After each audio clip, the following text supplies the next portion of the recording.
one beef equals 15 million bucks, a sync splainer, and the TikTok train rolls on.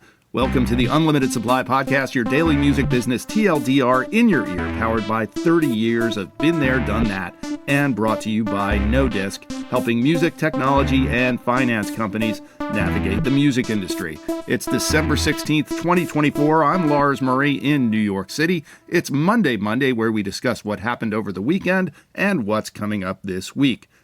Over the weekend, in our daily TikTok banner sale update, according to Music Business Worldwide, the House Select Committee on Strategic Competition between the United States and the Chinese Communist Party, now that is a mouthful, sent letters to Google CEO Sundar Pichai and Apple CEO Tim Cook last week, telling them to get ready to remove TikTok from their app stores. The train is rolling down the track. Tim Cook also met with the incoming president at Mar-a-Lago last week. Wonder if it came up. Also over at Music Business Worldwide, there's a long interview with Tim Miles, the SVP of Global Sync for Warner Music Group, who operates out of the UK. It's a pretty concise rundown of how sync has evolved over the past 15 years from a largely legal and administrative job to a parallel A&R function analogous to what soundtracks were back in the days of unit sales. It's a sync splainer, if you will. At a time when sync is sometimes the fastest route to a big career break for both baby acts and legacy artists, the article is a great snapshot of where things stand. TV, movies, advertising, and especially gaming are all growing fast in sync, but while Miles mentions that there's still a lot of friction in sync, what with publishing and masters usually under separate ownership, artist and songwriter approvals, complex splits, broken marketplaces. Yes, podcast licensing is a broken marketplace. The interview doesn't really address the future, things like how the incredibly rusty, squeaky wheels of sync can be greased, how AI will affect sync, I'm betting cataclysmically, especially if that friction doesn't start to get fixed, and how the flood of capital into music IP is going to increase competition. So, if you're dealing with the sometimes inscrutable world of sync, it's a useful primer for right now, but things are going to keep changing and the pace is going to accelerate. Maybe Music Business Worldwide and Miles can do a follow-up. And list season rolls on. The latest from Billboards' Chris Eggertson. He rolled up all of Billboard's music business story lists of the year on Friday. There's 9 of them. We've discussed most of them on this podcast, and while even listing those 9 categories is too much for the space, I'll hand out my own awards for hottest and coldest categories. Hottest? Clearly AI, and coldest goes to radio. Another piece in Billboard worth checking out is Elizabeth Dilts Marshall's financial breakdown of the Kendrick-Drake beef. The final tally is that the respective diss tracks generated about $15 million in streaming revenue.